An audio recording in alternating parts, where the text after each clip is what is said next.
So let we start today's lecture. आपको पिछली बार मैंने कॉन्जुगेशन के बारे में बताया था। कॉन्जुगेशन क्या होती है, कितनी तरह की होती है, कैसे कैसे होती है, ठीक। और कॉन्जुगेशन की वजह से हमारे पास एक फिनोमिना सामने आया था विच इज कॉल्ड एज रीजोनेंस।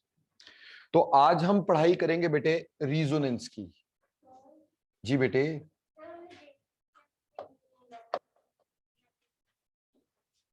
पता है मुझे। तो रीजोनेंस की जहां तक बात करें बेटा, what do you mean by resonance? Resonance का मतलब क्या होता है? देखो बेटा, अगर हम बेंजीन का जो स्ट्रक्चर बनाना चाहें, नो, बेंजीन के स्ट्रक्चर के बीच में ना बहुत सारा क्योस था।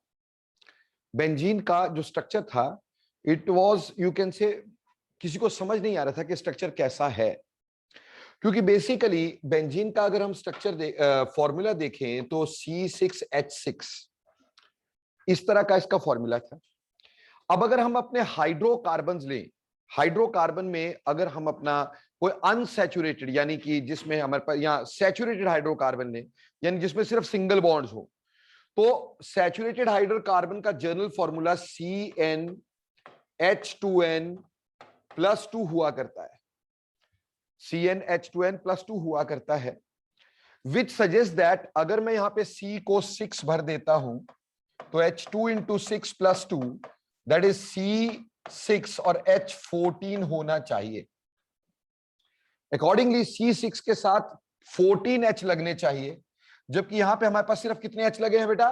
There are 6H, which shows there is a high degree of unsaturation।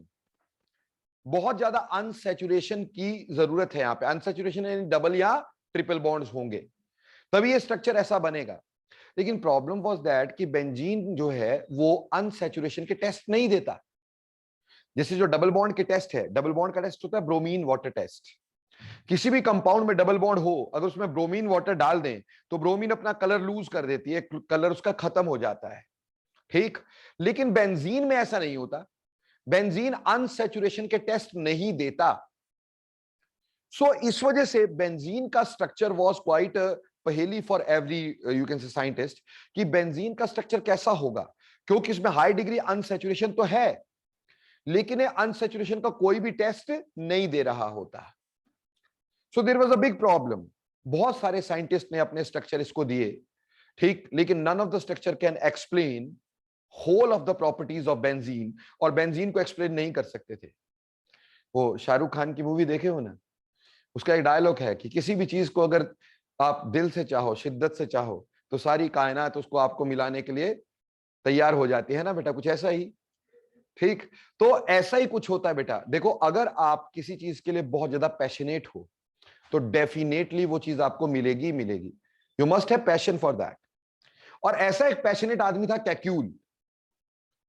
Kekulé जो था वो हर समय बेंजीन का स्ट्रक्चर सोचता रहता, दिन रात सुबह शाम, हर समय बेंजीन का स्ट्रक्चर सोचता रहता। तो जैसे मैंने बोला, अगर तुम्हारे में पैशन है ना, तो फिर वो ऊपर वाला भी मदद करता है।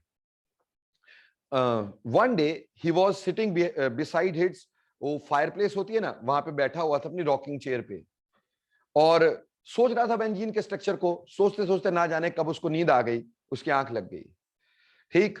आंख लगी तो सोच तो बेंजीन को रहा था, तो बॉन्ड्स बना रहा था, कैसे बनाऊं इसके बॉन्ड, कैसे लगाऊं इसके बॉन्ड्स। तो वही बॉन्ड उसके सपने में आने शुरू हो गए, और वो बॉन्ड धीरे धीरे सांप बन गए। सपनों में तो कुछ भी हो जाता है ना, तो वो बॉन्ड जो है वो सांप बन गए एकदम से, स्नेक, ठीक। और उसमें से एक स्नेक था ना, वो घूम करके अपनी ही टेल को लिक कर रहा था। वो गोल घूम करके अपनी ही टेल को लिक कर रहा था। At once Kekule raised up, at once ही वोक अप। उसको समझ में आ गया, this is the structure of benzene. यहां से, यानी पहली बार उसने बेंजीन का स्ट्रक्चर जो देखा है, सपने में देखा है। उसने कहा बेंजीन का स्ट्रक्चर ऐसा होना चाहिए, एक गोल स्ट्रक्चर, जैसे वो सांप गोल हो करके अपने ही पूंछ को क्या कर रहा था, लिक कर रहा था, वैसा स्ट्रक्चर होना चाहिए। तो कैक्यूल ने अपना एक स्ट्रक्चर दिया, कहा कि बेंजीन का जो स्ट्रक्चर होगा, it will be like this, it should be like this. Benzene का स्ट्रक्चर ऐसा होना चाहिए, ठीक, गोल structure. But the problem is this, अगर ये स्ट्रक्चर ऐसा हो तो बेटा there is a double bond, and there is a single bond. We should know that कि कार्बन डबल बॉन्ड कार्बन की जो बॉन्ड लेंथ होती है वो 1.34 एंगस्ट्रॉम्स होती है, और जबकि कार्बन सिंगल बॉन्ड की बॉन्ड लेंथ 1.54 एंगस्ट्रॉम्स होती है। इस हिसाब से अगर एक सिंगल एक डबल है तो बेंजीन का structure should be like this somewhat.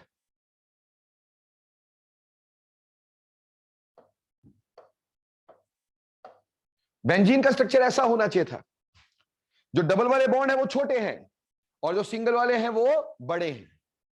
But जब स्टीरियोकेमिकल स्टडीज देखी गई तो यह पाया गया कि बेंजीन के सारे बॉन्ड एक जैसे हैं। बेंजीन में सारे बॉन्ड लेंथ बराबर है और सभी बॉन्ड की बॉन्ड लेंथ जो है बेंजीन में, ठीक, सभी बॉन्ड की बॉन्ड लेंथ वो 1.38 एंगस्ट्रॉम्स है। So neither they are equal to that of double bond nor the bonds are equal to that of single bond. तो यहां से उसने बेंजीन का एक और स्ट्रक्चर बनाया, कहा कि ऐसा भी हो सकता है कि बेंजीन का स्ट्रक्चर कुछ इस तरह का हो कि पहले जहां डबल बॉन्ड थे वहां डबल ना रहे, वहां सिंगल हो जाए, जहां पहले सिंगल थे वहां डबल हो जाए। ठीक, यानी ये इलेक्ट्रॉन्स मूव कर रहे हो, डीलोकलाइज हो रहे हो। और इससे क्या होगा, इससे उसने बेंजीन का ऐसा स्ट्रक्चर दे दिया कि बेंजीन के अंदर ये बॉन्ड ऐसे रोटेट कर रहे हैं। ये गोल गोल का मतलब है बेंजीन के बॉन्ड्स यूं रिवॉल्व कर रहे हैं। और ये जो फिनोमिना है जिसमें हम किसी मॉलिक्यूल को एक स्ट्रक्चर से रिप्रेजेंट नहीं कर सकते, neither this is the correct structure for benzene nor this is the correct structure for benzene. The correct structure for benzene is this, neither this. ठीक, तो ये जो करेक्ट स्ट्रक्चर है ये बेसिकली रिजोनेंस की वजह से है। तो हम क्या कहेंगे कि when a molecule can not be represented by single structure formula, it has to be assigned more than one structural formula to explain its whole properties.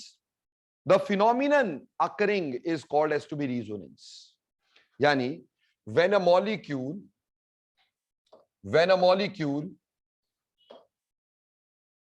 cannot be represented, when a molecule cannot be represented by single structural formula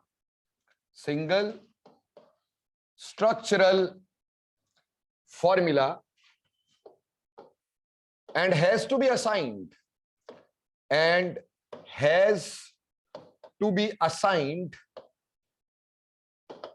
more than one structural formula,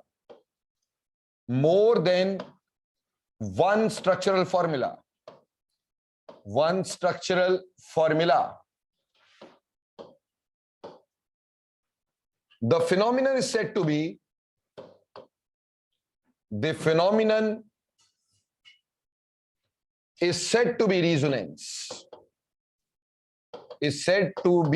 resonance. उस phenomena को हम लोग resonance कह देते हैं। जब हम molecule को किसी एक स्ट्रक्चर से एक्सप्लेन नहीं कर सकते, हमें एक से ज्यादा स्ट्रक्चर देने पड़ते हैं to explain its whole properties, then the phenomena is said to be resonance. जैसे बेंजीन में ये जो दो स्ट्रक्चर हैं, ये दो स्ट्रक्चर ये कैनोनिकल स्ट्रक्चर्स कहलाएंगे बेटा, canonical structures, these are called as canonical structures, और they are also called as contributing structures,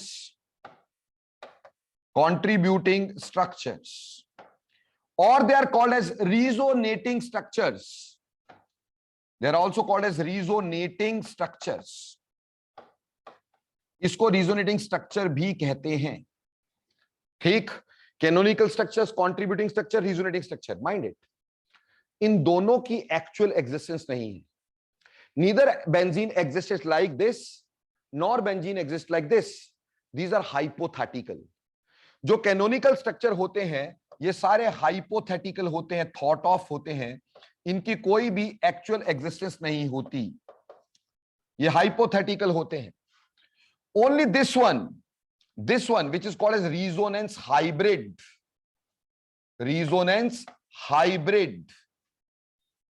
इसको हम रिजोनेंस हाइब्रिड कहते हैं। Only this has actual structure. या दिस हैज एक्चुअल एग्जिस्टेंस, यानी बेंजीन अगर एग्जिस्ट ही करेगी तो इसी तरह से करेगी, ना ऐसे एग्जिस्ट करेगी ना ऐसे एग्जिस्ट करेगी। क्लियर है? समझ में आई? ये स्ट्रक्चर सर बनाए क्यों अगर ये ऐसे एग्जिस्ट नहीं करेगी? That is just to explain कि ऐसे ये जो बॉन्ड्स हैं वो मूव करते रहते हैं इसमें। They can be on this position, they can be on this position, but neither it exist like this nor it exist like this, they are continuously moving. समझ में आ गई बेटे बात? और इस फिनोमिना को हमने रिजोनेंस कहा। इसको हमने क्या बोला? रिजोनेंस कहा। तो जब हम एक मॉलिक्यूल को एक स्ट्रक्चर से शो नहीं कर सकते, हमें एक से ज्यादा स्ट्रक्चर बनाने पड़ते हैं to explain its whole properties, ऐसे फिनोमिना को हम रिजोनेंस कहते हैं। और जो हम स्ट्रक्चर्स बनाते हैं उनको हम रिजोनेटिंग स्ट्रक्चर या कैनोनिकल स्ट्रक्चर कहते हैं। वो सब हाइपोथेटिकल होती है, उनकी कोई रियल एग्जिस्टेंस नहीं होती। उनसे मिलकर के जो रिजोनेंस हाइब्रिड हम बनाते हैं, उस थॉट ऑफ के ऊपर हम जब रिजोनेंस हाइब्रिड बनाते हैं, उसी की एक्चुअल एग्जिस्टेंस पाई जाती है ना। अब ये क्वेश्चन आता है कि सर रिजोनेंस कहां होगी? Where we should see resonance, यानी conditions for resonance. Should I go further? So अगली बात है conditions for resonance. So next thing is conditions for resonance. Resonance के लिए कंडीशंस क्या हैं?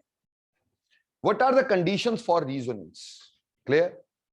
सबसे पहली condition, there must be conjugation. There must be conjugation. बेटा कॉन्जुगेशन का होना बहुत ही जरूरी है। There must be conjugation. और पिछला लेक्चर सारा कॉन्जुगेशन पे समझाया आपको, ठीक है, कि कॉन्जुगेशन क्या होती है। येट यानी कि जहां पे डबल बॉन्ड के ऑल्टरनेट पोजीशन पे या तो डबल बॉन्ड हो, या डबल बॉन्ड के ऑल्टरनेट पोजीशन पे कोई चार्ज हो, वो चार्ज भले ही पॉजिटिव हो, वो चार्ज भले ही नेगेटिव हो। चाहे डबल बॉन्ड के ऑल्टरनेट पोजीशन पे लोन पेयर्स प्रेजेंट हो, ठीक है जी। चाहे डबल बॉन्ड की ऑल्टरनेट पोजीशन पे ऑड इलेक्ट्रॉन प्रेजेंट हो। ये सब क्या होती है? कॉन्जुगेशंस होती हैं, जो पिछली बार आपको करवाई थी। Double bond single bond, double bond double bond single bond and charge, double bond single bond and lone pairs, double bond single bond and even odd electron. और एक मैंने डबल बॉन्ड के बिना भी आपको कॉन्जुगेशन करवाई थी बेटा, ठीक? कौन सी? वेकेंट ऑर्बिटल वाली कॉन्जुगेशन, ठीक? तो कॉन्जुगेशन होना बहुत जरूरी है। अगर कॉन्जुगेशन नहीं है तो रिजोनेंस नहीं है, ठीक? ये पहली बात। तो कहां होगी कॉन्जुगेशन? पहले देखोगे कहां होगी रिजोनेंस? जहां कॉन्जुगेशन, वहां पे रिजोनेंस होगी। दूसरी बात, कॉन्जुगेशन तो चलो है ही। दूसरी बात, structure must be planar. Structure का प्लेनर होना जरूरी है।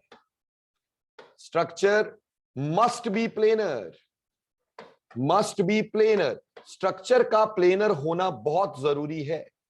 अगर स्ट्रक्चर प्लेनर नहीं होगा तो उसमें रिजोनेंस नहीं हुआ करती। जैसे बेटे आपको पिछली बार भी एक एग्जांपल मैंने शेयर किया था इसी में, and that was this. What was this? This is called as COT, cyclooctatetraene, ठीक? Cyclooctatetraene, COT. देखो बेटा, देखने में क्या हमें रिजोनेंस लगती है कि नहीं लगती है? देखने में क्या कॉन्जुगेशन लगती है कि नहीं लगती है? Double bond single bond double bond लगती है ना बेटा। बट एक्चुअली इसका स्ट्रक्चर ऐसा नहीं होता, और इसका स्ट्रक्चर हमारे पास ऐसा टब शेप स्ट्रक्चर होता है। So we have a tub shape structure in this, and because of this structure is not planar, not planar. तो हालांकि देखने में हमें ऐसे लगता है कॉन्जुगेशन है, बट ये स्ट्रक्चर प्लेनर नहीं है। सो इस वजह से देयर इज नो रिजोनेंस। यहां पे रिजोनेंस नहीं है। ये नहीं कि सिर्फ ये देख लिया और बात खत्म हो गई, ठीक? स्ट्रक्चर का प्लेनर होना भी जरूरी है। ऐसा ही बेटा मैंने बेंजोइक एसिड का एक एग्जांपल तुम्हें बताया था कि बेंजोइक एसिड में जो COOH ग्रुप होता है वो बेंजीन रिंग की रिजोनेंस में नहीं होता है, क्योंकि वो प्लेन में नहीं होता है। तो स्ट्रक्चर मस्ट बी प्लेनर। तो दो कंडीशन है, पहली बात कंजुगेशन होनी चाहिए, दूसरी बात स्ट्रक्चर का प्लेनर होना जरूरी है, ठीक? तब हमारे पास रिजोनेंस होती है। अब एक क्वेश्चन दे रहा हूं, ये क्वेश्चन तुमने किससे पता करके मेरे को बताना है, ठीक, it's up to you, question है तुम्हारे लिए। देखो हम बोल रहे हैं स्ट्रक्चर मस्ट बी प्लेनर, तो किससे भी पूछना है कि रिजोनेंस के लिए क्या स्ट्रक्चर का प्लेनर होना जरूरी है, तो अगर तो कोई बोल देता नहीं, तब तो वैसे लड्डू है, तब तो उसकी बात वैसे ही नहीं सुनने की, वहीं से आ जाने का वापस का। अगर बोलता है हां, तो फिर उससे क्वेश्चन पूछना, कहना जो सल्फेट होता है, सल्फेट, हमने सल्फेट में रिजोनेंस की थी भाई, ठीक, या फॉस्फेट, क्या इसमें रिजोनेंस की थी हमने? हमने बोला था कि इसमें रिजोनेंस होती है। बेटे इन दोनों में कार्बन sp3 हाइब्रिडाइज्ड होता है, रादर सल्फर sp3 और फास्फोरस sp3 हाइब्रिडाइज्ड होता है। sp3 का मतलब क्या होता है? 3 डायमेंशनल स्ट्रक्चर, टेट्राहेड्रल। तो क्या ये प्लेनर स्ट्रक्चर्स हैं? तो अगर प्लेनर स्ट्रक्चर नहीं है तो इसमें रिजोनेंस कैसे होती है? तो क्वेश्चन क्या है? Is planarity of structure is the necessary criteria for resonance? And if it is yes, it is necessary criteria, then how come we have resonance between sulfate or phosphate type molecules where structure is not planar? आ गया समझ में question? तो ये question तुमने मुझे बताना है, मैंने नहीं बताना है तुम्हें, तुमने मुझे इसका आंसर देना है, ठीक है, जहां मर्जी से पूछो, ठीक, पता तो चलना चाहिए ना भाई किससे पढ़ रहे हो तुम।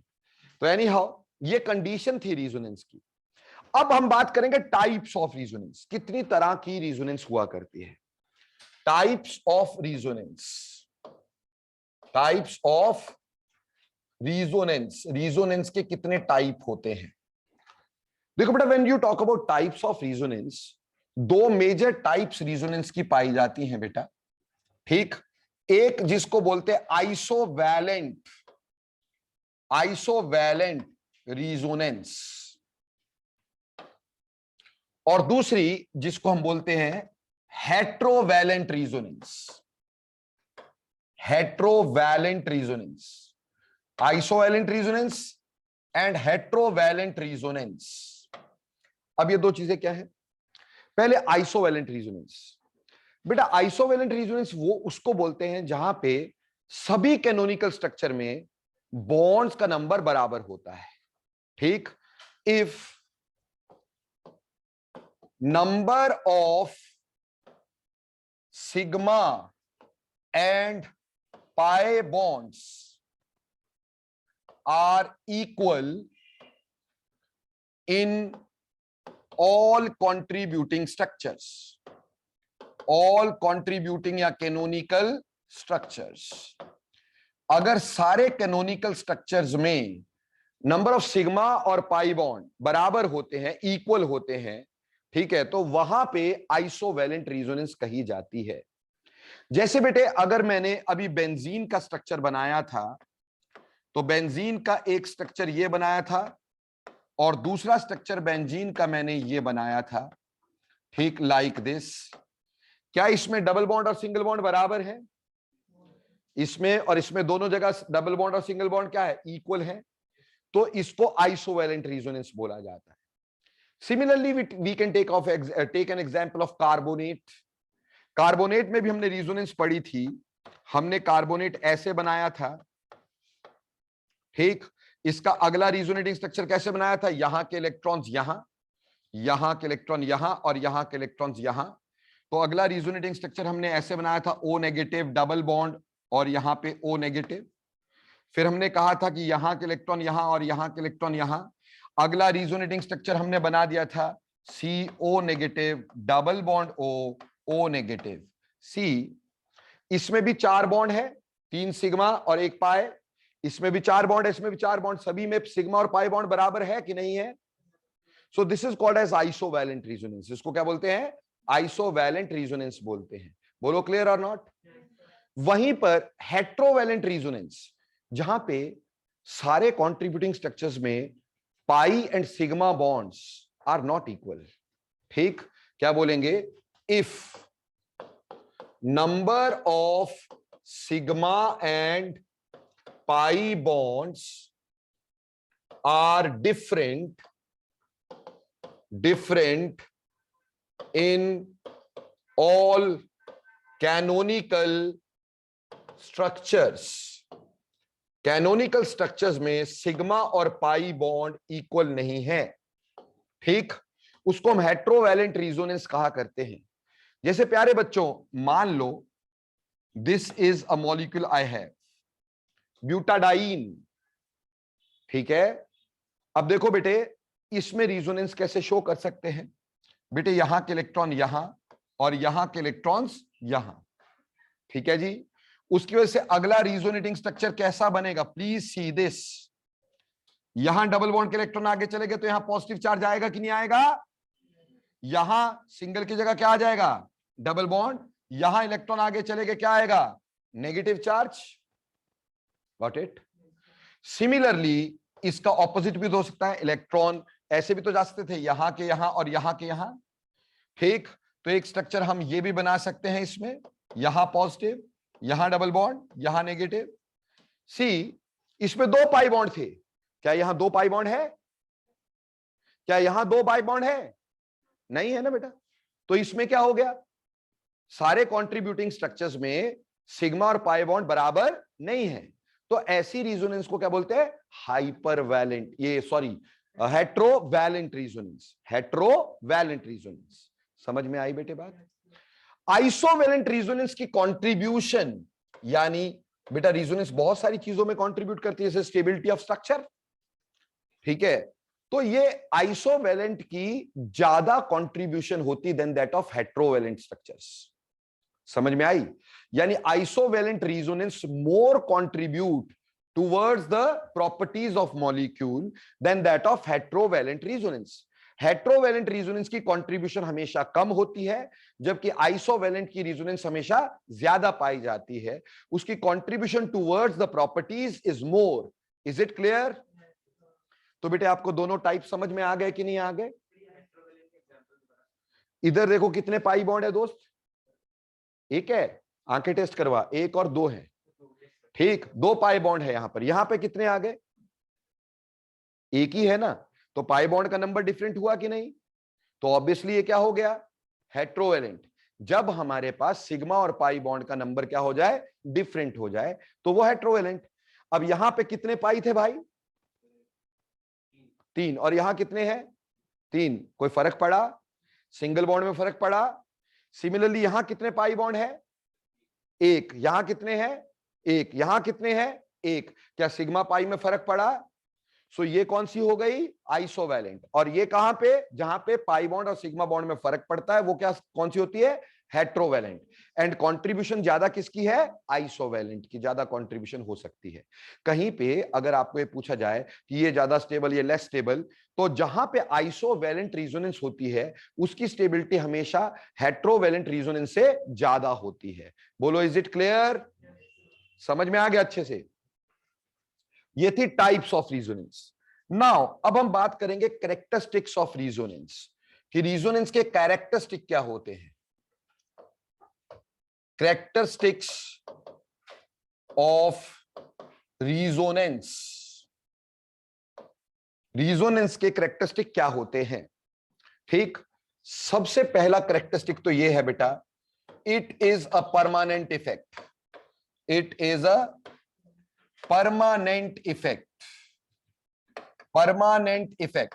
सी, ये phenomena within the molecule हो रहा है कि नहीं, स्नेहा सीधे बैठो बेटा, ये phenomena within the molecule हो रहा है कि नहीं। और मैंने जब आपको 2 तरह के इफेक्ट पढ़ाए थे, polarization effect and polarizability effect, तो बोला था कि जो molecule within the molecule होता है फिनोमिना, वो पोलराइजेशन इफेक्ट होता है, परमानेंट होता है, उसका बाहर के एटमॉस्फेयर से कोई लेना देना नहीं होता। बोलो ऐसा बोला था कि नहीं। So obviously within the molecule है, so it is a permanent effect. ये पहली बात क्लियर कर लो, it is a permanent effect. Any doubts, no. दूसरी बात, जो रिजोनेंस होती है, हमने बोला ये परमानेंट इफेक्ट तो है ही, ठीक है। अब दूसरी बात क्या है, ये क्या हो गया, ठीक। एक सबसे इंपॉर्टेंट बात यहां पे नोट करने की है कि हमारे पास कॉन्जुगेशन होनी जरूरी है, यानी कि मोबाइल इलेक्ट्रॉन होने चाहिए, कौन से वाले, पाई इलेक्ट्रॉन्स। कौन से होने चाहिए, पाई इलेक्ट्रॉन्स। तो पाई इलेक्ट्रॉन होंगे तभी तो रिजोनेंस होगी, double bond single bond conjugation होगी तो, यानी कि यहां पे pi electrons are involve, pi electrons are involve in resonance, therefore it is also called as delocalization of pi electron cloud, delocalization of pi electron cloud। बेटे obviously resonance के लिए पाई जो होना चाहिए, पाई इलेक्ट्रॉन जो होने चाहिए वो होने जरूरी है बेटा, ठीक। पाई इलेक्ट्रॉन की डीलोकलाइजेशन ही क्या कहलाती है, रिजोनेंस। तो रिजोनेंस की एक शॉर्टकट डेफिनेशन होती है कि हमारे पास रिजोनेंस में क्या होना चाहिए कि पाई इलेक्ट्रॉन होने चाहिए, इसलिए पाई इलेक्ट्रॉन की डीलोकलाइजेशन को ही हम रिजोनेंस कहते हैं। बोलो क्लियर। अगली बात, कॉन्ट्रीब्यूटिंग स्ट्रक्चर जो होते हैं they don't have any real existence, ठीक। Canonical structures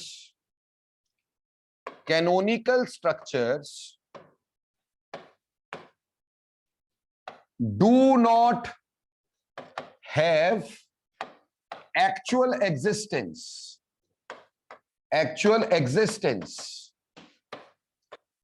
they are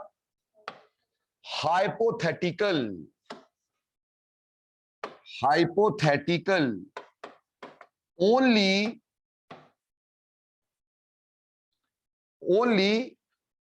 resonance hybrid have actual existence। अगर हम एक्चुअल एग्जिस्टेंस की बात करें तो सिर्फ किसकी होती है एक्चुअल एग्जिस्टेंस, रिजोनेंस हाइब्रिड की। कैनोनिकल स्ट्रक्चर जो होते हैं वो हाइपोथेटिकल है, थॉट ऑफ है, ठीक है। उसमें ऐसा नहीं है कि ये होने चाहिए, वो थॉट ऑफ स्ट्रक्चर्स हैं। समझ में आई बात, वो एग्जिस्ट कभी नहीं करते हैं। अगली बात, it may be noted that resonance hybrid is not the mix of canonical structures, ठीक। It may be noted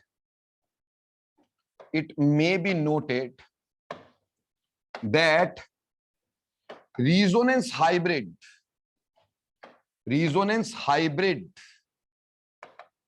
is not a mix of canonical structures,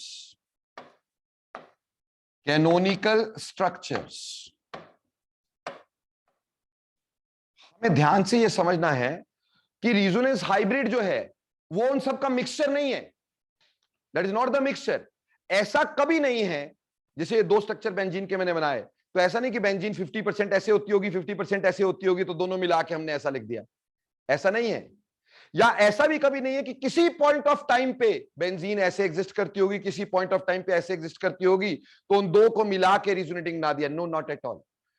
जैसे आप अपने पेरेंट्स के हाइब्रिड हैं, है कि नहीं, पर क्या किसी भी समय तुम्हारे में मम्मी होती है अकेली, या किसी भी समय तुम्हारे में पापा होते हैं अकेले? नहीं होते ना। You are mix of that and you are a separate identity, isn't it, ठीक। लेकिन at no point of time you are having that only one character. समझ में आई बात। उसी तरह से जैसे कैनोनिकल स्ट्रक्चर जो बनते हैं वो हाइपोथेटिकल हमने सोच के बना दिए, ठीक, कि ऐसे ऐसे, है ना। जैसे आपकी शक्ल के बाद हमने आपके पेरेंट्स की ना शक्ल थोड़ी बहुत दिमाग में बिठा ली, ऐसी हो सकती है, ऐसी हो सकती है। आपको आपके पेरेंट्स को बिना मिले मैं पहचान सकता हूं कि किसके पेरेंट्स है, क्योंकि थोड़ी थोड़ी शक्ल तो मिलती होगी ना, कुछ कुछ तो मिलती होगी। ऐसे ही हमारे पास कैनोनिकल स्ट्रक्चर जो होते हैं वो हाइपोथेटिकली सोच के बना दिए जाते हैं, वो कभी एग्जिस्ट नहीं करते हैं। वो सिर्फ इसलिए बताया जाता है कि भैया ये स्ट्रक्चर ऐसे और ऐसे हो सकता था, तभी ये ऐसे मूव कर रहा है और तभी ये फाइनल स्ट्रक्चर हमारे पास बना है। समझ में आई। जैसे आपने पिंक कलर बना दिया, क्या पिंक कलर किसी भी समय रेड होगा? और क्या पिंक कलर किसी भी समय व्हाइट होगा? नहीं होगा, वो हमेशा पिंक रहेगा। पर हम ये सोच तो सकते हैं कि रेड और व्हाइट को हमने मिक्स किया तो पिंक बना। बट क्या एक्चुअली हम यहां पे थोड़ा सा डिफर रखेंगे, हमें ये तो पता रेड और व्हाइट को मिक्स करके पिंक बना, लेकिन हमारे रिजोनेटिंग स्ट्रक्चर्स में ऐसा नहीं होता कि दो कैनोनिकल स्ट्रक्चर को मिक्स करके ये बना, ऐसा नहीं, क्योंकि वो तो कभी एग्जिस्ट नहीं कर रहे हैं। They are never existing. They are only hypothetical. Is it clear? समझ में आती है? अगली बात बेटा, रेजोनेंस जो होती है ना, it decreases the polarity of the molecule. This is very important. Resonance decreases polarity of a molecule or a bond. ठीक, रेजोनेंस जो होता है ये पोलैरिटी को कम करता है।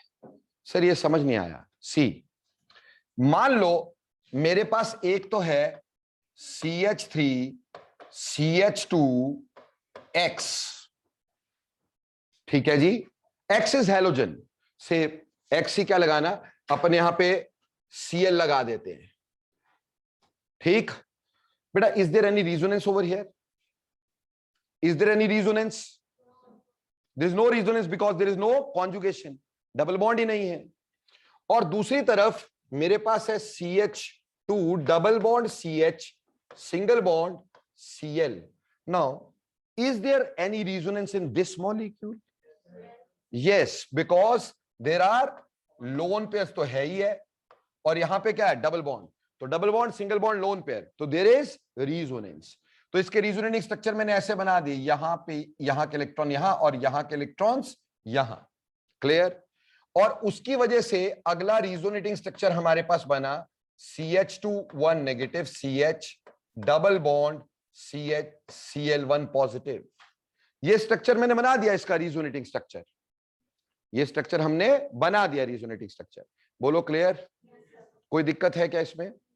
ठीक, अब देखो बेटा, इसमें अगर मेरे को यह पूछा जाता कि ये C से Cl बॉन्ड है, मान लो इसका डायपोल मूवमेंट mu1 है, और ये भी C से Cl है, इसका डायपोल मूवमेंट mu2 है। अब हमसे ये कह दिया गया कि भाई ऐसा क्या ये mu1 और mu2 में आपस में रिलेशनशिप कैसा होगा? देखो, बॉन्ड तो ये भी C से Cl है और बॉन्ड ये भी C से Cl है, दोनों बराबर बॉन्ड है, तो दोनों की पोलैरिटी क्या होनी चाहिए थी? सेम। बट हमने पाया क्या? हमने पाया mu1 is greater than mu2, यानी यहां पोलैरिटी कम हो गई, क्योंकि जो इलेक्ट्रॉन इसने खींचने थे तो कुछ रेजोनेंस की वजह से इसने दे दिए, तो जितने इलेक्ट्रॉन क्लोरीन की तरफ जाने थे उतने नहीं गए और वो बट गए, तो पोलैरिटी क्या हो गई? कम हो गई। बेटा जी समझ में आई? सो पोलैरिटी डिक्रीज हो जाती है, रेजोनेंस की वजह से पोलैरिटी डिक्रीज हो जाती है। क्यों हो जाती है? Because of dispersal of charge, charge की डिस्पर्सल हो जाती है। अब सर चार्ज की डिस्पर्सल क्या हुई, ये समझ नहीं आया। देखो, मान लो इसी मॉलिक्यूल को अपन ऐसा शो करना चाहे, ऐसे किसी और मॉलिक्यूल को शो करना चाहे, 1 पॉजिटिव, क्या यहां रेजोनेंस है? क्या यहां रेजोनेंस है? There is no resonance. But मान लो एक मॉलिक्यूल अपन ऐसे बना देते हैं, नाउ इज देयर रेजोनेंस? अब क्या हुआ कि ये पॉजिटिव इलेक्ट्रॉन खींचेगा तो यहां के इलेक्ट्रॉन यहां जा सकेंगे कि नहीं जा सकेंगे? है ना बेटा? और उसकी वजह से अगला रेजोनेटिंग स्ट्रक्चर हमारे पास कैसा बनेगा? अगला रेजोनेटिंग स्ट्रक्चर कैसा बनेगा? ये वाले बॉन्ड को हमने यहां ला दिया और यहां क्या ला दिया? Positive charge, isn't it? अब इस केस में क्या था कि ये पॉजिटिव चार्ज इसी कार्बन पे लोकेलाइज था, ये पॉजिटिव चार्ज इसी कार्बन पे लोकेलाइज था, तो सारा का सारा चार्ज इसी एक कार्बन पे था, तो ये ज्यादा पॉजिटिव होगा कि नहीं? यहां पे ये पॉजिटिव चार्ज इस कार्बन पे भी बट गया और इस कार्बन पे भी बट गया, दो जगह बट गया कि नहीं? चार्ज तो 1 पॉजिटिव ही है, लेकिन इसको उठा कौन रहे हैं? 2 कार्बन, तो दो जगह बट गया कि नहीं? तो दोनों पे पॉजिटिव चार्ज कम कम हो गया कि नहीं हो गया? बोलो।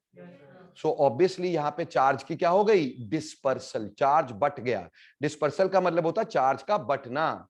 जैसे मान लो एक ना बिल्डिंग बन रही है, अब बिल्डिंग में क्या होता है, मोटार ले जाने के लिए होते हैं ना, वो मोटार समझते हैं, वो जो गारा वगैरह बनाते हैं, ठीक, सीमेंट वीमेंट घोल करके। अब मजदूर अपने सर पे उठा के जा रहे हैं। अब मान लो आपने ऐसा किया कि एक ही मजदूर के सर पे एक थाल पकड़ा दिया, वो बेचारा जा रहा है, तो उसी के ऊपर सारा भार है कि नहीं। पर अगर ऐसा कर दिया, एक लाइन बना दी 5-6 वर्कर्स की, तो एक ने दूसरे को पकड़ाया, दूसरे ने तीसरे को पकड़ाया, तीसरे ने चौथे को पकड़ाया, तो बोलो कौन ज्यादा थकेगा।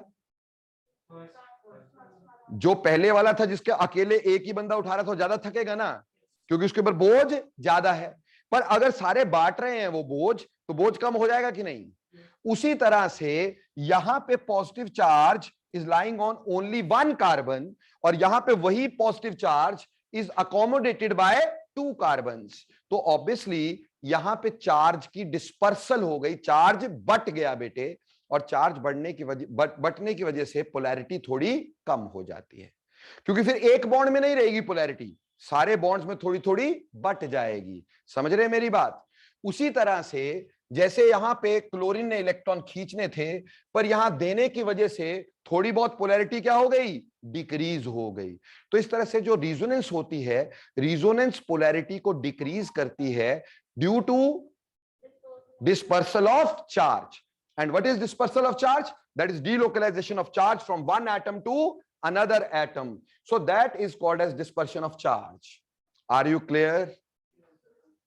So ये resonance की एक कंडीशन हो गई कि resonance कैसे पोलैरिटी को क्या करती है, डिक्रीज करती है। अगली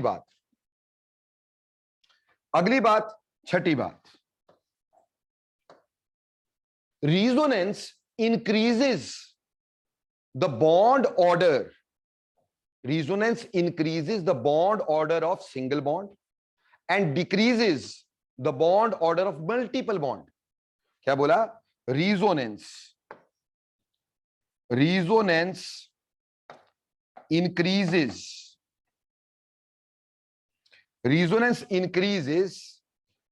bond order of single bond and decreases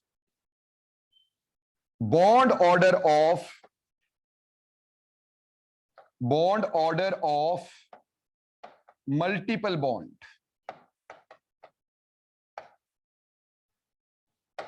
multiple bond. ठीक, what do you mean by this? See, देखो बेटे, अगर मान लो मैंने तुम्हें रिजोनेटिंग स्ट्रक्चर का बॉन्ड ऑर्डर निकालना सिखाया था ना, याद है तुम्हें। मान लो मैं कार्बोनेट की बात कर रहा हूं, I am talking about carbonate. So we know that there are 3 resonating structures to this. So there are 3 resonating structures like this and this.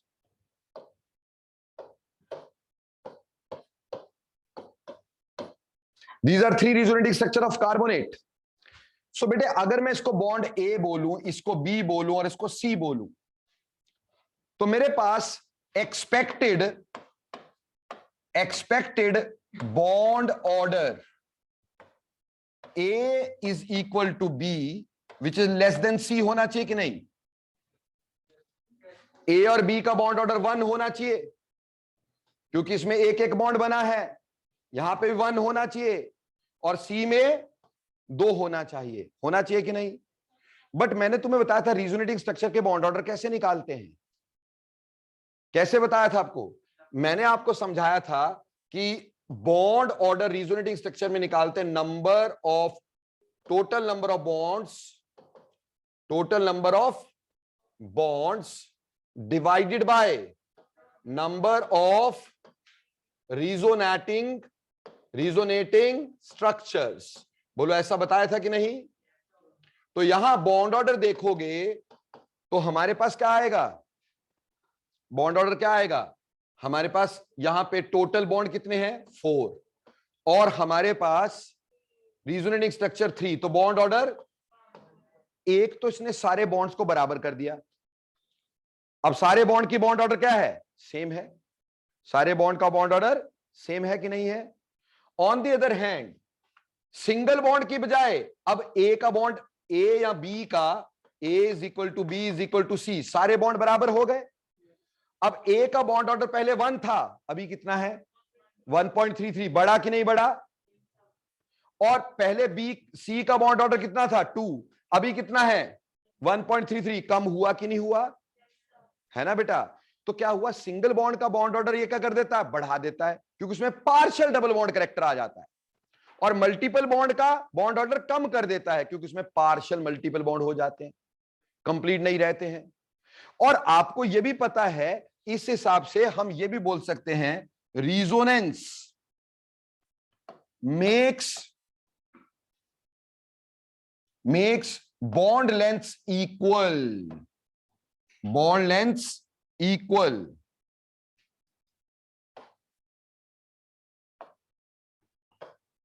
Resonance जो है ये बॉन्ड लेंथ को इक्वल बना देती है, इजंट इट? ठीक, जैसे कि ऊपर बनाया, जैसे मान लो कल को अगर मैं तुमसे बोलूं कि मेरे पास एक मॉलिक्यूल है CH3, C, यहां पे डबल बॉन्ड, यहां single bond, CH2 single bond, CH2, यहां पे CH2 डबल बॉन्ड, और मैंने कहा कि इस बॉन्ड की बॉन्ड लेंथ बताओ और इस बॉन्ड की बॉन्ड लेंथ बताओ, तो हमें पता है कि ये डबल बॉन्ड की बॉन्ड लेंथ कितनी होती है? 1.34 एंगस्ट्रॉम्स, ठीक है, और यहां कितनी होती है? 1.54 angstrom. Is there any resonance over here? Is there any resonance? There is no resonance, because दो सिंगल बॉन्ड इकट्ठे हैं, कॉन्जुगेशन नहीं है। अब अगर मान लो मॉलिक्यूल ऐसा बना दिया जाता, CH2 double bond CH single bond, CH double bond CH2, या CH single bond CH2। Now अब मैं कहता कि इसकी बॉन्ड लेंथ और इसकी बॉन्ड लेंथ बताओ। Now is there any resonance over here? क्या यहां पे रेजोनेंस है? Double bond single bond double bond conjugation है ना, उसकी वजह से यहां के इलेक्ट्रॉन यहां जाएंगे, यहां के यहां जाएंगे, और हमारा रेजोनेटिंग स्ट्रक्चर बन जाएगा। कैसे वाला? CH2 1 positive single bond, CH यहां पे double bond, CH single bond, CH 1 positive CH3। बोलो क्लियर? और इस रेजोनेंस की वजह से अब हम इसका क्या बनाते? Resonance hybrid. तो रेजोनेंस हाइब्रिड कैसे बनाएंगे भाई हम लोग? यहां पर CH2 single bond CH single bond CH single bond CH CH3, और यहां पे पार्शियल डबल बॉन्ड कैरेक्टर, यहां पार्शियल डबल बॉन्ड कैरेक्टर, यहां पार्शियल डबल बॉन्ड कैरेक्टर। तो मेरे प्यारे बच्चों, इन दोनों की बॉन्ड लेंथ दोनों की 1.38 एंगस्ट्रॉम हो गई, बराबर हो गई, एक तो बराबर हो गई, तो रेजोनेंस बॉन्ड लेंथ को इक्वल कर देता है, क्योंकि दोनों में दोनों का बॉन्ड ऑर्डर बराबर हो जाएगा ना भाई। इसका और इसका बॉन्ड ऑर्डर बराबर हो गया कि नहीं? सिंगल और डबल का बॉन्ड ऑर्डर बराबर हो गया कि नहीं? जैसे इस केस में भी हमारा बॉन्ड ऑर्डर बराबर, अगर बॉन्ड ऑर्डर बराबर तो बॉन्ड लेंथ भी बराबर, तो बेटा बॉन्ड लेंथ को भी इक्वल कर देती है। बोलो बेटे, समझ में आया? कोई दिक्कत? क्लियर? अगली बात देखो बेटे, रेजोनेंस की जो हमने कैरेक्टरिस्टिक्स पढ़ी हैं, हमने पढ़ा कि रेजोनेंस एक परमानेंट इफेक्ट है, और इसमें पाई इलेक्ट्रॉन जो होते हैं वो इन्वॉल्व करते हैं। तो it is delocalization of pi electron cloud. Canonical structure जो होने चाहिए उनकी एक्चुअल एग्जिस्टेंस नहीं होती, सिर्फ ये हाइपोथेटिकल होते हैं, और सिर्फ रेजोनेंस हाइब्रिड की ही एक्चुअल एग्जिस्टेंस होती है। ठीक, it may be noted that resonance hybrid is not the mix of canonical structure. ये कैनोनिकल स्ट्रक्चर का मिक्स कभी नहीं होता। ठीक, और रेजोनेटिंग स्ट्रक्चर या रेजोनेंस जो होता है that decreases the polarity of the molecule. क्यों? चार्ज की डिस्पर्सल करता है, तो because of dispersal of charge polarity decrease हो जाती है, बॉन्ड की भी और मॉलिक्यूल की भी। और रेजोनेंस जो होता है that increases the bond order of single bond and decreases the bond order of multiple bond and makes all bond equal. Clear हो गया बेटा? ठीक, अगली बात ये होगी बेटा कि रेजोनेंस जो होती है, ठीक, अगली बात हम ये बोलेंगे, रेजोनेंस जो होती है ये स्टेबिलिटी को इंक्रीज करती है मॉलिक्यूल की। It increases the stability of molecule. तो resonance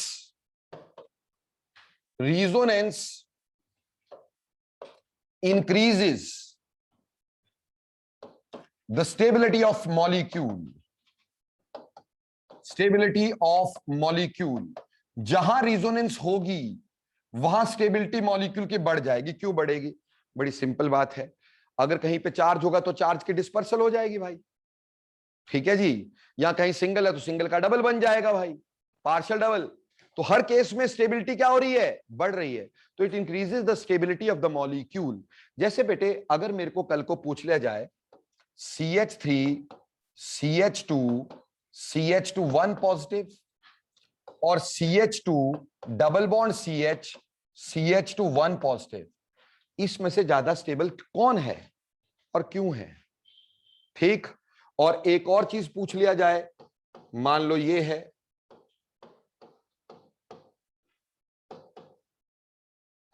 ठीक बेटा, क्या इसमें रिजोनेंस है? फर्स्ट मॉलिक्यूल में रिजोनेंस है? नहीं है, क्योंकि डबल बॉन्ड ही नहीं है भाई, कॉन्जुगेशन नहीं है। क्या यहां रिजोनेंस है? तो कॉन्जुगेशन है। यहां रिजोनेंस है? बिल्कुल है। और यहां रिजोनेटिंग स्ट्रक्चर भी ज्यादा बनेंगे। So more is the resonating structures, more are the resonating structures, more is the stability. तो इसमें स्टेबिलिटी का ऑर्डर इसका सबसे ज्यादा, बिकॉज मैक्सिमम रिजोनेंस होगी। इसके बाद इसमें कम रिजोनेंस होगी, इसमें नहीं होगी। तो रिजोनेंस जो होता है वो स्टेबिलिटी ऑफ मॉलिक्यूल को बढ़ा देता है। बोलो क्लियर? और बहुत सारी एप्लीकेशंस होंगी रिजोनेंस की जो आगे बताऊंगा। अभी भी स्टेबिलिटी सिर्फ एक कैरेक्टरिस्टिक लिखाते हुए लिखवाया है। स्टेबिलिटी कैसे बढ़ाता है, कितनी बढ़ाता है, वो तो आगे डिस्कस करेंगे ही हम। जब रिजोनेंस की एप्लीकेशन पढ़ेंगे तो बहुत सारी चीजें और पढ़ेंगे हम इसमें। पर पहले बोलो, ये जो कैरेक्टरिस्टिक्स आपको लिखवाई मैंने, ये क्लियर हो गई सभी बच्चों को? कोई दिक्कत? अब देखो बेटे आगे चलते हैं, किसी का कोई डाउट है तो पूछ सकते हैं बेटा।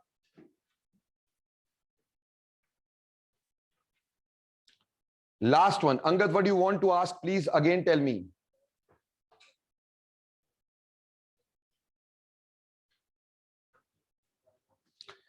सेवेंथ पॉइंट को रिपीट बोला है बेटे, मैंने आपको कहा कि जहां रिजोनेंस होगी वहां स्टेबिलिटी बढ़ेगी।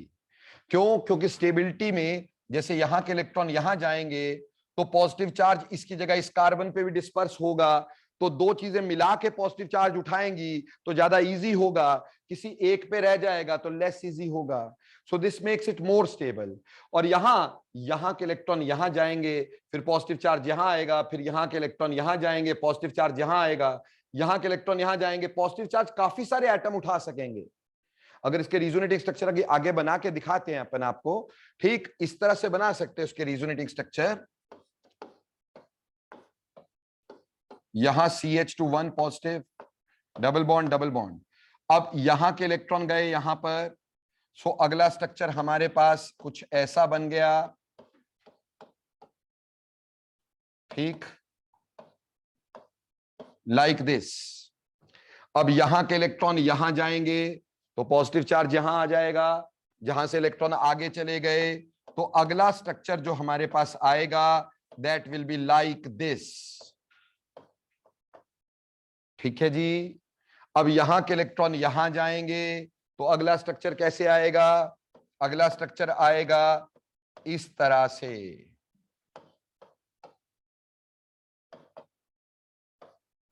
ठीक। अब यहां के इलेक्ट्रॉन यहां जाएंगे और हम we will be back to the pavilion like Rohit Sharma came yesterday back to the pavilion, ठीक, ऐसे करके। क्लियर हो गया? तो आपने देखा कि यहां पे कितने सारे रिजोनेटिंग स्ट्रक्चर बन गए भाई। यहां कितने बनने थे? 2। अब यहां पॉजिटिव चार्ज किस किस कार्बन ने उठाया? 1 2 3 4। अरे भैया 4 चीजों ने पॉजिटिव चार्ज को उठाया है ना, उसका थोड़ा थोड़ा पार्ट सबने ले लिया, ठीक। यहां पे एक ही चीज उठा रही है, थकेगी कि नहीं थकेगी भाई? समझ रहे हैं मेरी बात? यहां पे 2 एटम उठाएंगे और यहां 4 4, तो भैया जो ज्यादा डिस्पर्सल होगी चार्ज की that will make a molecule more stable. तो रिजोनेंस जनरली स्टेबिलिटी को क्या करती है? इंक्रीज करती है। समझ में आ गया कि नहीं आ गया? अगली बात देखो, हमने इंडक्टिव इफेक्ट में ये पढ़ा था कि इलेक्ट्रॉन अपने ऑर्बिटल नहीं छोड़ते, पढ़ा था ना भाई, इट इज जस्ट डिस्प्लेस्ड, बोला था electron do not leave their orbitals. और यहां क्या होता है, electrons leave their orbital and move into another orbital. समझ में आई बात, एक ऑर्बिटल से दूसरे ऑर्बिटल तक मूव करते हैं। तो यहां electrons move from one orbital to other. ठीक, इलेक्ट्रॉन जो होते they move from one orbital to other, जबकि इंडक्टिव इफेक्ट में ऐसा नहीं था। इंडक्टिव इफेक्ट में इलेक्ट्रॉन सिर्फ डिस्प्लेस होते थे, इसलिए इंडक्टिव इफेक्ट वीक होता था। यहां तो इलेक्ट्रॉन पूरा क्या होगा, एक मॉलिक्यूल, एक यू कैन से ऑर्बिटल से दूसरे ऑर्बिटल तक, तो ये ज्यादा स्ट्रॉन्गर इफेक्ट होगा। बोलो बेटा, कैरेक्टरिस्टिक्स ऑफ रेजोनेंस समझ में आती है? कोई मुश्किल? ठीक, नाउ अगला पार्ट, आगे हम पढ़ेंगे बेटा rules for writing resonating structure. ये मैंने रिजोनेटिंग स्ट्रक्चर बनाए थे, तो मेरे क्या पापे का राज है, जैसे मर्जी बना दूं। ठीक है, कोई रीजन तो, कुछ रूल तो होते होंगे। तो अगली बात है rules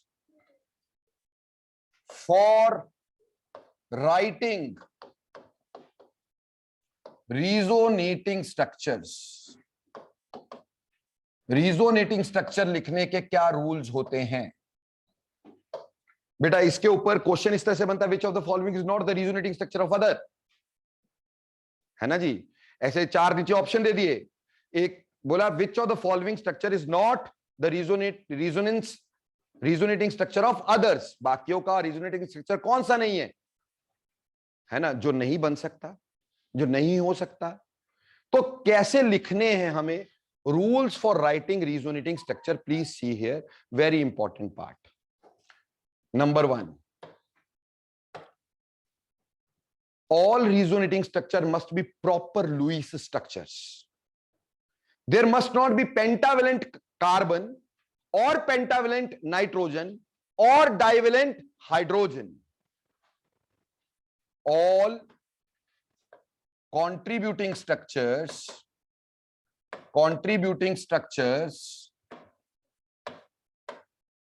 should be proper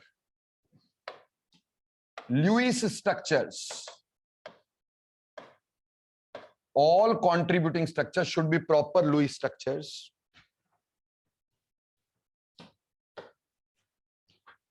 There must not be, that is, there must not be a pentavalent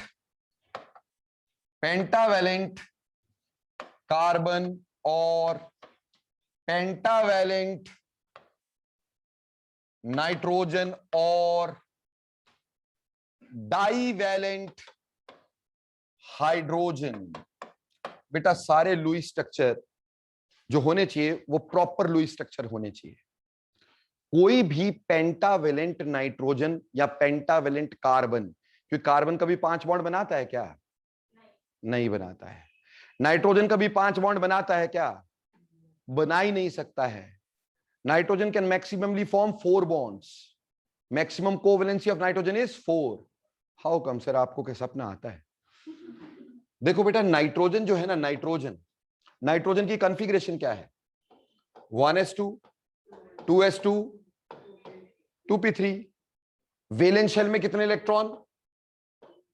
s में 2 और p में 3, तो वैलेंस शेल में 5 इलेक्ट्रॉन है ना।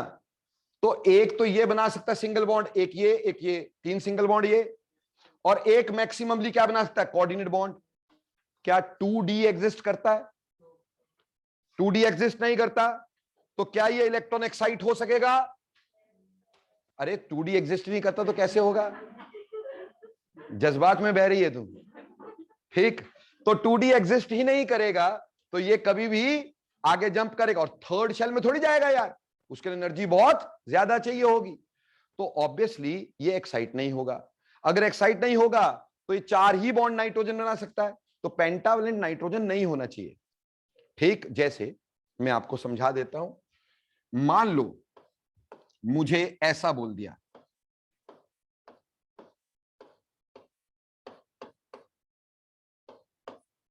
पहले तो बताओ क्या इस मॉलिक्यूल में कॉन्जुगेशन है ना? ऐसे लग रहा है ना, double bond, single bond and a positive charge is the conjugation. यहां तो है ही है, पर यहां पे भी है। अब मान लो मैंने इसका ना एक रिजोनेटिंग स्ट्रक्चर बना दिया, मैंने बोला यहां के इलेक्ट्रॉन यहां चले गए, ऐसे ही जाना चाहिए। तो अगला स्ट्रक्चर मैंने कुछ ऐसे बना दिया,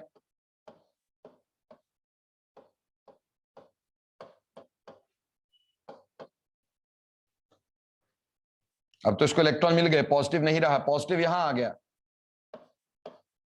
ठीक है जी, इसके आगे की रिजोनेटिंग स्ट्रक्चर हम बना सकते थे, बट क्या ये स्ट्रक्चर पॉसिबल है? अगर इसको थोड़ा सा हम देखें तो वो ऐसे दिखाई दे रहा है, एन के साथ 3H, नाइट्रोजन कैसा बन गया? पेंटावेलेंट बन गया ना। सो दिस इज नॉट पॉसिबल, ये स्ट्रक्चर पॉसिबल नहीं है। क्यों नहीं है? क्योंकि नाइट्रोजन बिकम्स पेंटावेलेंट, और भैया पेंटावेलेंट नाइट्रोजन नहीं चाहिए हमारे को ना। पेंटावेलेंट हमें क्या चाहिए? कार्बन चाहिए ना। पेंटावेलेंट क्या चाहिए? नाइट्रोजन चाहिए। कल को कोई भी स्ट्रक्चर ऐसा बने मिले, प्लीज सी दिस,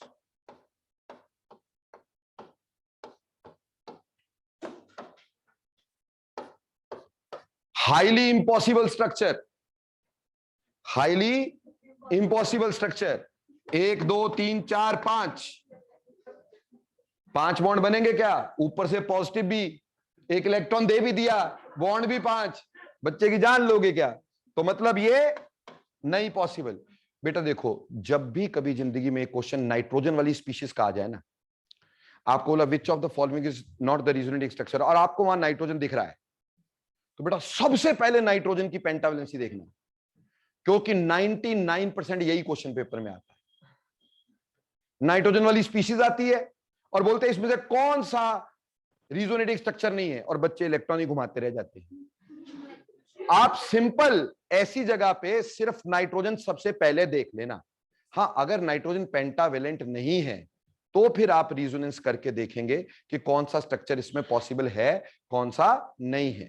पर पहले अगर नाइट्रोजन वाली स्पीशीज है तो नाइट्रोजन को देखना अत्यंत आवश्यक है ना। और दूसरा, कहीं ऐसा ना भी कार्बन ही पेंटावेलेंट बना डाले, कार्बन भी पेंटावेलेंट नहीं होना चाहिए, हाइड्रोजन की 2 बॉन्ड नहीं होने चाहिए। हाइड्रोजन तो एक मसी बनाता है, दूसरा कैसे बना लोगे उसके साथ? ठीक, तो हाइड्रोजन डाइवेलेंट नहीं होने चाहिए, प्रॉपर लुईस स्ट्रक्चर होने चाहिए। बोलो क्लियर और नॉट? कोई दिक्कत? तो ये पहली कंडीशन है कि रूल्स क्या है, बोल रहे हैं कि contributing structure proper Lewis structure होने चाहिए, उसमें कोई भी पेंटावेलेंट कार्बन या पेंटावेलेंट नाइट्रोजन या डाइवेलेंट हाइड्रोजन नहीं होना चाहिए, नहीं तो वो लुईस स्ट्रक्चर नहीं होते। बोलो clear? Any doubts? Next,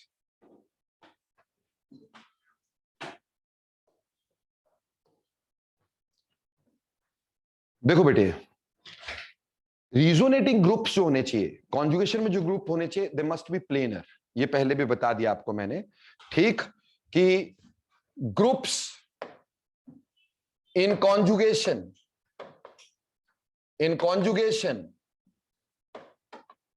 must be in same plane, ठीक, सेम प्लेन में होने चाहिए, डिफरेंट प्लेन में नहीं होने चाहिए। जैसे बच्चा लोग, हमने ये भी पहले किया है, चूचू करने वाले तेरा मुंह काला, ठीक। अब ये देखो, यहां पे देखिएगा, double bond, single bond, double bond, हमें कॉन्जुगेशन दिख रही है कि नहीं? Double bond, single bond, double bond, conjugation दिख रही है कि नहीं? अब मैंने इसी जज्बात में बहकर यहां के इलेक्ट्रॉन यहां डाल दिए और यहां के यहां डाल दिए, ठीक। तो अगला स्ट्रक्चर हमारे पास कुछ ऐसा बन गया, CO negative, double bond, OH, 1 positive, ठीक। But this was not possible, ये पॉसिबल नहीं था दोस्तों। क्यों पॉसिबल नहीं था? Because this was not in the plane of benzene ring, आपको बताया ये मैंने, ठीक। This is not in the plane of benzene ring, ये बेंजीन रिंग के प्लेन में नहीं है, इसलिए ऐसे रिजोनेंस नहीं होगी, स्ट्रक्चर प्लेन में होने चाहिए। ठीक, और प्लेनरिटी आगे आएगी, धीरे धीरे आपको समझ में आएगा कौन प्लेन में है कौन नहीं है। ठीक, डोंट वरी अबाउट दैट। अगली बात, there must be minimum energy difference between all contributing structures. There must be minimum energy difference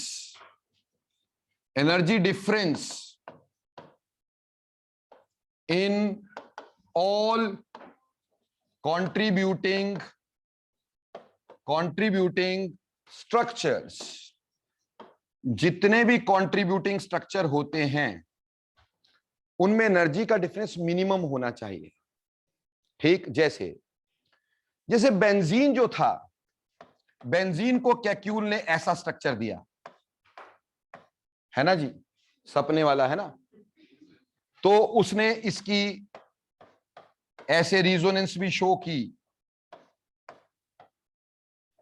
so they were Kekulé structures of benzene. अब एक भाई साहब थे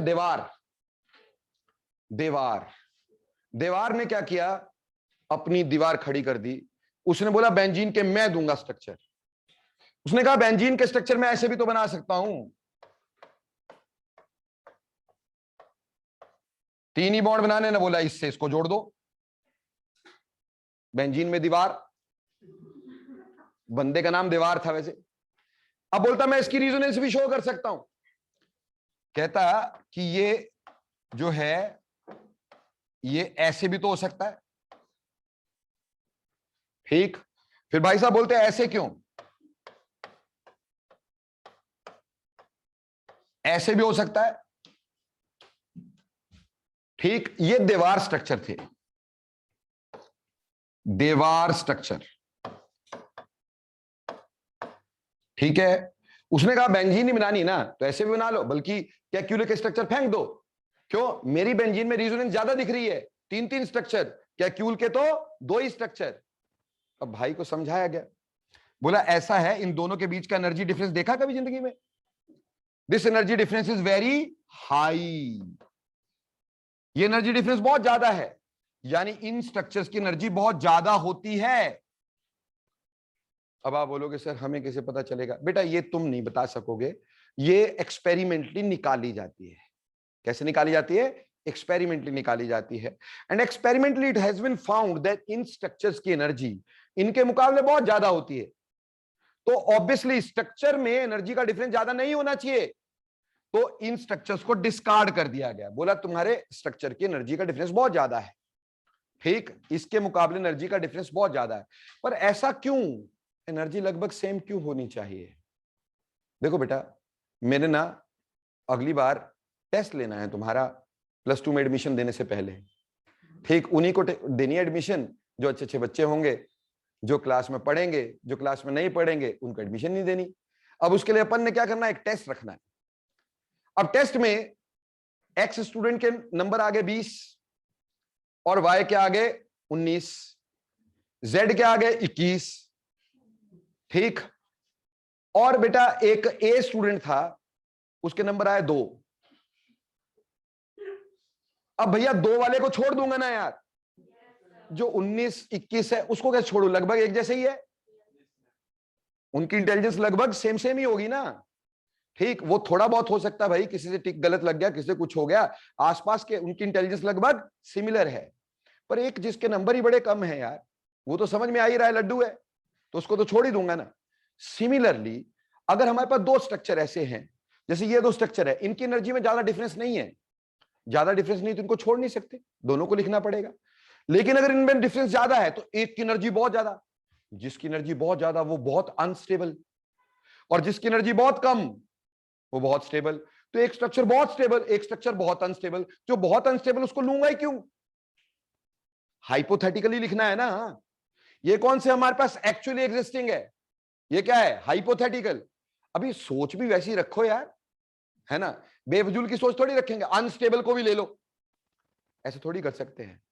तो हम सिर्फ उन्हीं स्ट्रक्चर्स को लिखते हैं जिनकी स्टेबिलिटीज लगभग सिमिलर होती है, और स्टेबिलिटीज लगभग सिमिलर होने की वजह से हम उनको छोड़ नहीं पाते, हमें सब लिखने पड़ते हैं, ठीक।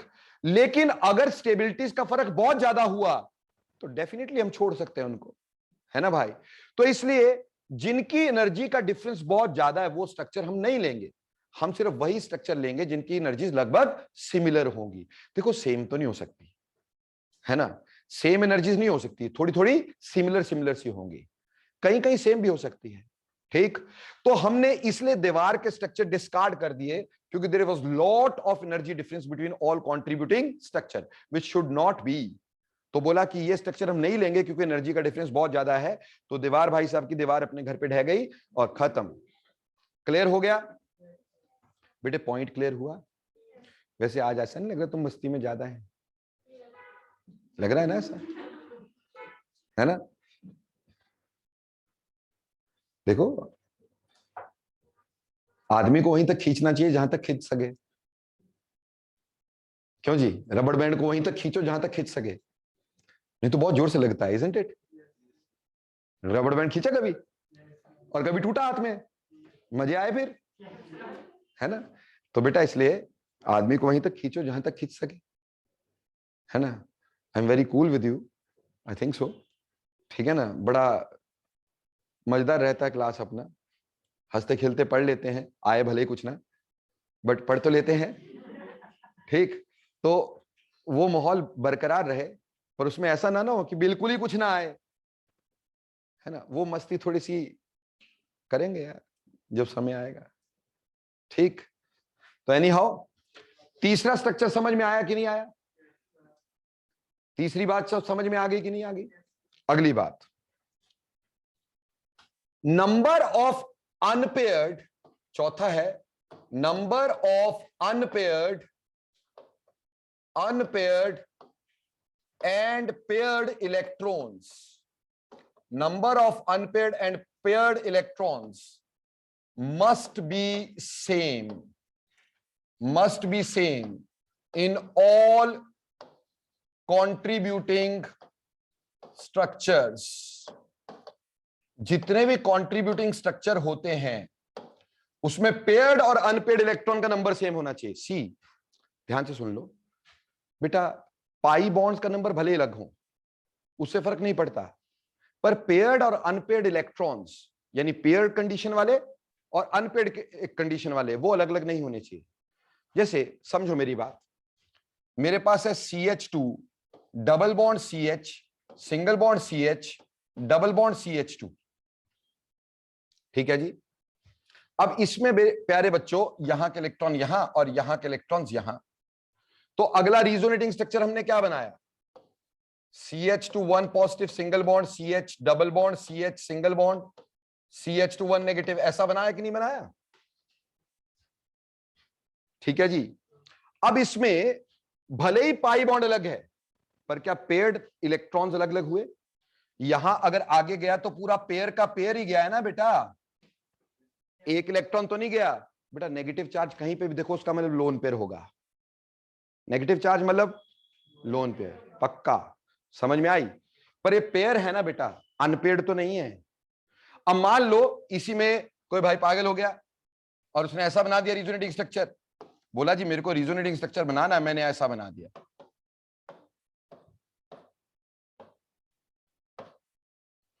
ठीक है। फिर बोला मैं और भी बनाऊंगा, कैसे बनाऊंगा।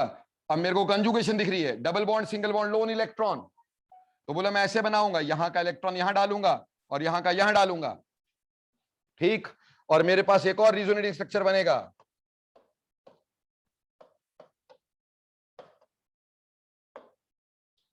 सी का इधर कोई अनपेड इलेक्ट्रॉन थे, इधर ये दो क्या आ गए अनपेड, चलो ये मान लिया जी बॉन्ड ले लिया था हमने। अब यहां पे ये अनपेड, क्या पॉसिबल है यार, यहां तो अनपेड इलेक्ट्रॉन का नंबर अलग अलग हो गया, तो paired and unpaired number of electrons अलग अलग नहीं होते, ठीक। तो ये रिजोनेटिंग स्ट्रक्चर बिल्कुल नहीं होंगे, बिल्कुल नहीं होंगे, समझ में आ गई बात। जितने पेयर्ड इलेक्ट्रॉन इसमें थे उतने पेयर्ड इलेक्ट्रॉन अगले में होने चाहिए, चाहे पाई बॉन्ड ना हो यार, बट पेयर्ड और unpaired electron should be same in all contributing structures. बोलो बात समझ में आई कि पिछली भी चले गई? आ गई समझ में? स्नेहा जी के तो ऊपर से टापी है पक्का। क्या नहीं समझ में आया पूछोगे? क्या क्या डाउट था? इसमें कितने अनपेड इलेक्ट्रॉन है और इसमें कितने हैं? कोई भी नहीं। तो फिर पेयर्ड अनपेड नहीं बराबर हुए तो वो रिजोनेटिंग स्ट्रक्चर नहीं है। तो these are not resonating structure as number of paired and unpaired electron are not same. बोलो क्लियर? जबकि हमारे पास नंबर ऑफ पेयर्ड और and unpaired electron should be same in all contributing structures. बोलो is it clear? अगली बात, ये सबसे इंपॉर्टेंट बात, only electrons change their position. Electrons change their position, change their positions.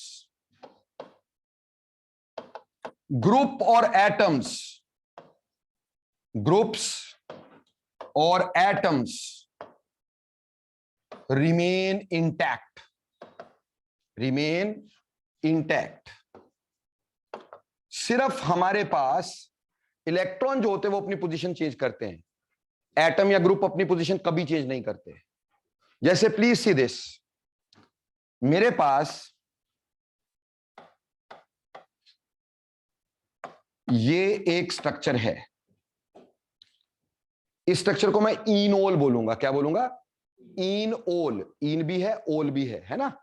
तो इनोल। इसमें ये लोन पेयर्स हैं। क्या इसमें कई कंजुगेशन दिखती है भाई? Double bond, single bond, lone pair conjugation दिखती है ना? अब मान लो यहां के इलेक्ट्रॉन आए यहां और यहां के इलेक्ट्रॉन चले गए यहां, ठीक? तो अगला स्ट्रक्चर क्या बनेगा?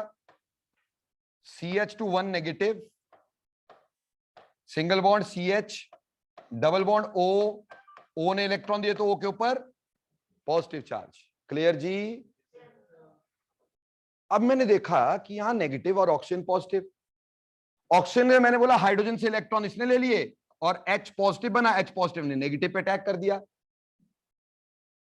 ठीक? और अगला स्ट्रक्चर मैंने ऐसा बना दिया, CH3 single bond CH double bond O। तो क्या ये रिजोनेटिंग स्ट्रक्चर होंगे? No, not at all. ये रिजोनेटिंग स्ट्रक्चर नहीं है, क्योंकि यहां पे क्या हो गया? हाइड्रोजन की पोजीशन ही चेंज हो गई भाई। ये दो अलग अलग चीजें हो गई। ग्रुप एटम अपनी जगह पे रहने चाहिए। ये दोनों, क्या इन दोनों में कोई ग्रुप या एटम चेंज हुआ था? नहीं हुआ था। So they can be called as resonating structures. ये रिजोनेटिंग स्ट्रक्चर्स होते हैं, ठीक है जी? जबकि ये रिजोनेटिंग स्ट्रक्चर नहीं होते हैं। ये रिजोनेटिंग स्ट्रक्चर नहीं होगा, क्योंकि यहां एटम और ग्रुप जो है वो चेंज हो गया, शिफ्ट हो गया। एक एटम, एटम कभी शिफ्ट नहीं होना चाहिए अपनी पोजीशन से। सिर्फ कौन चेंज करेंगे? Electron change their position, not group और एटम्स। बोलो clear? And the last point while writing resonating structures, कौन से वाला पॉइंट था भाई? 7th 6th पॉइंट था। इलेक्ट्रॉन हमेशा मोर इलेक्ट्रोनेगेटिव की तरफ ही मूव करने चाहिए, सो उल्टे नहीं, ठीक? Electron should move, electron should move towards more electronegative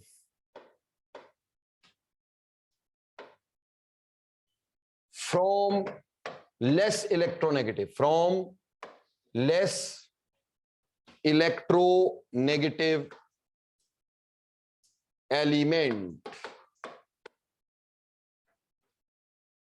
element. जैसे ध्यान दीजिएगा,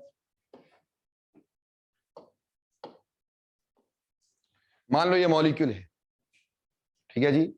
अब मैंने क्या किया, यहां के इलेक्ट्रॉन यहां भेजे और यहां के इलेक्ट्रॉन यहां भेजे, है ना जी? जब यहां के यहां गए होंगे, यहां पॉजिटिव चार्ज आया होगा तो उसने आगे के इलेक्ट्रॉन खींचे होंगे, तो अगला रिजोनेटिंग स्ट्रक्चर कैसा बनाया होगा भाई मैंने? बोलो ऐसा बनाया होगा कि नहीं? ऑक्सीजन के ऊपर इलेक्ट्रॉन आया तो नेगेटिव चार्ज आया कि नहीं आया? आया ना? बट दूसरी बात, अगर मैं इसको ऐसे बना देता, कहता भैया यहां के इलेक्ट्रॉन यहां दे दो और यहां के इलेक्ट्रॉन यहां दे दो और ये स्ट्रक्चर बना दो,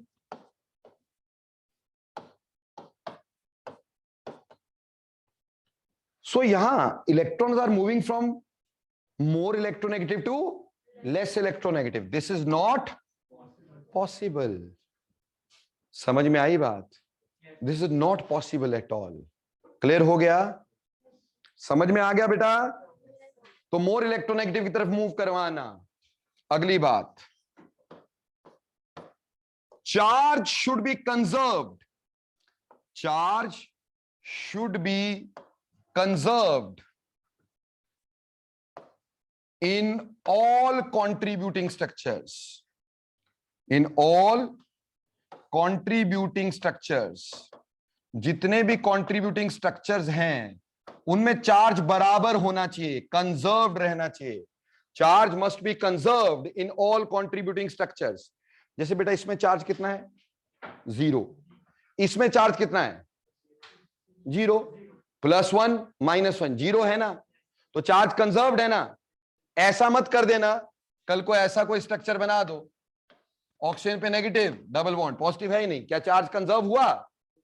तो ये कभी भी इसका रिजोनेटिंग स्ट्रक्चर, यानी पॉजिटिव नेगेटिव भले ही आ जाए बट नेट चार्ज हमेशा क्या होना चाहिए? कंजर्व. ठीक है? जैसे इसमें हमारे पास 0 चार्ज, तो इस पे भी 0 होना चाहिए, भले ही यहां प्लस माइनस आया, पर ऐसा नहीं हो सकता भी एक जगह +2 आ जाए, एक जगह -1 आ जाए, फिर वो चार्ज कंजर्व नहीं होगा. तो सभी रिजोनेटिंग स्ट्रक्चर्स में चार्ज कंजर्व्ड होना चाहिए. बोलो, इज इट क्लियर? तो बेटे आज मैंने तुम्हें बताया रिजोनेंस क्या होती है, रिजोनेंस की कंडीशन क्या है, यानी कहां होती है, उसकी कैरेक्टरिस्टिक क्या है, उसमें क्या होता है, और उसके स्ट्रक्चर कैसे बनाने के लिए रूल्स क्या हैं. पर अगली क्लास में तुम्हें समझाऊंगा कि रिजोनेटिंग स्ट्रक्चर बनाते कैसे हैं. ठीक? और फिर उनमें से उनकी स्टेबिलिटी कैसे देखते हैं. ठीक? ये नेक्स्ट लेक्चर. जी बेटा. हाँ जी बिल्कुल कर देते हैं जी.